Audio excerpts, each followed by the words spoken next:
ভূরাজনীতি, রাষ্ট্র পরিচালনা, কূটনীতি নিয়ে আল কোরআনের একটা গল্প শোনাই। সূরা আল নমলে আল্লাহ তাআলা হযরত সুলাইমান আলাইহিস সালামের গল্প বলেছেন। এইখানে একটা পাখির কথা চলে আসছে, যে পাখির নাম হচ্ছে হুদহুদ পাখি। হযরত সুলাইমান আলাইহিস সালাম তিনি পশু পাখির ভাষা বুঝতেন। একদিন তিনি সমস্ত পশু পাখির খোঁজ খবর নিচ্ছেন, হঠাৎ করে দেখেন যে হুদহুদ পাখি অনুপস্থিত। সুলাইমান আলাইহিস সালাম জানতে চাইলেন যে হুদহুদ কোথায়, হুদহুদ অনুপস্থিত কেন? হুদহুদ খুবই ছোট্ট একটা পাখি, একেবারেই ছোট, তার মাথার উপর একটা ঝুঁটি থাকে। এই সামান্য পাখিটার খোঁজখবর হজরত সুলাইমান আলাইহিসসালাম নিচ্ছেন। অর্থাৎ রাষ্ট্রের যিনি পরিচালক, তিনি ছোট থেকে শুরু করে বড় সবার খোঁজখবর নেবেন। কিন্তু এইখানে হুদহুদ অনুপস্থিত। তার কিছুদিন পর হুদহুদ ফেরত এসেছেন দূর দেশ থেকে, এবং হুদহুদ এসে হজরত সুলাইমান আলাইহিস সালামকে বলতেছেন, আমি যে খবর এনেছি তা আপনি জানেন না। এই আয়াতের মাধ্যমে আল্লাহ তাআলা একটা তথ্যের গুরুত্ব বোঝাতে চেয়েছেন, এবং সুলাইমান আলাইহিস সালাম হুদহুদকে বলতেছে, তোমার দেওয়া তথ্য যদি মিথ্যা হয় তাহলে তোমাকে আমি শাস্তি দেব, তোমাকে আমি জবাই করব। হুদহুদ যে তথ্য দিয়েছেন, সুলাইমান আলাইহিস সালাম সাথে সাথে এটা বিশ্বাস করতেছেন না। আল্লাহ পাক বোঝাচ্ছেন, তথ্যকে আগে ভেরিফাই করতে হবে যে এই তথ্যটা সঠিক নাকি ভুল। হুদহুদ বলতেছেন, দূর যে দেশ সাবা দেশ, সেখান থেকে আমি এসেছি। সেখানে এক প্রভাবশালী রানী আছে, তার একটা সিংহাসন আছে, কিন্তু তিনি সৃষ্টিকর্তা আল্লাহর উপাসনা করেন না, তারা সূর্যের উপাসনা করেন। এই রানী হচ্ছে ইসলাম ধর্মে বর্ণিত বিলকিস।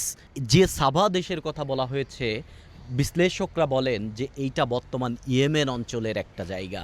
এই যে সামান্য পাখি হুদহুদের গল্পের মাধ্যমে কোরআনে পাকে আল্লাহ তাআলা বোঝাচ্ছেন রাষ্ট্র পরিচালনার ক্ষেত্রে কূটনীতি এবং তথ্যের গুরুত্ব কতটুকু। আজকে যদি আপনার কাছে জিজ্ঞাসা করা হয় বিশ্বের শক্তিশালী গোয়েন্দা সংস্থার নাম কি, তাহলে আপনার মনে চলে আসবে মুসাদের কথা। মুসাদ ইসরায়েলেদের গোয়েন্দা সংস্থা। মুসাদ এতটাই পাওয়ারফুল যে ইরানের মাঝখানে মোসাদের সেফ হাউস আছে। ইরানের মাঝখানে মোসাদ তো কার্যক্রম করে। আজ থেকে কিছুদিন আগে লেবাননের হিজবুল্লাহর পেজার বিস্ফোরণ ঘটিয়েছে এই মোসাদ। পেজার ব্যাপারটা কি? আমরা যদি মুঠোফোনে বা মোবাইলে গল্প করি বা তথ্য আদান প্রদান করি, তাহলে মাঝখান থেকে কিন্তু গোয়েন্দা সংস্থা এই কথাবার্তা শুনে ফেলতে পারে। পেজার হচ্ছে একটা মেসেজিং ডিভাইস, যেটা একবারে অ্যানালগের মতনভাবে চলে। আপনারা পুষ্পা সিনেমায় পেজার ব্যবহার করা দেখবেন। এই পেজার দিয়ে হিজবুল্লাহ তাদের যোগাযোগ করতেছিল যেন মোসাদ টের না পায়। এই ব্যাপারটা শুধু মোসাদ টেরই পায় নাই, বরং ওই পেজারের মধ্যে বিস্ফোরক ঢুকিয়ে দিয়েছে। আপনার পেজার আপনার পকেটে আছে, কিন্তু এই পেজারের মধ্যে বিস্ফোরক ঢুকানোর ব্যবস্থা করেছে মোসাদ, এবং মোসাদ তার ঘরে বসে ট্রিগার দাবিয়ে আপনার পেজার বিস্ফোরণ করিয়ে দিচ্ছে। অর্থাৎ আপনার পেজার একটা বোম হয়ে দাঁড়িয়েছে।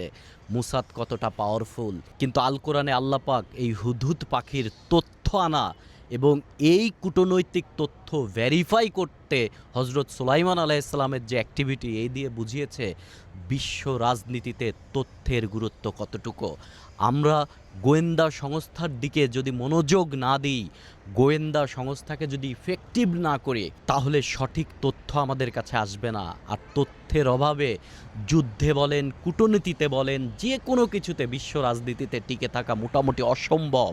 বর্তমান সময়ে ভূ রাজনীতির একটা উল্লেখযোগ্য টুলস হচ্ছে তথ্য বা ইনফরমেশন। হুদহুদ যখন এই রানী বিলকিসের তথ্য এনেছেন, তখন হজরত সুলাইমান আলাইহিস সালাম কিন্তু ডাইরেক্ট বিলকিসকে আক্রমণ করেন নাই।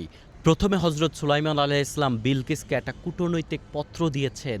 অর্থাৎ আগেই যুদ্ধতে না গিয়ে আগে মূলত একটা শান্তি প্রস্তাব, আলাপ আলোচনা বা একটা কূটনৈতিক বোঝাপড়ার প্রস্তাব দিয়েছেন।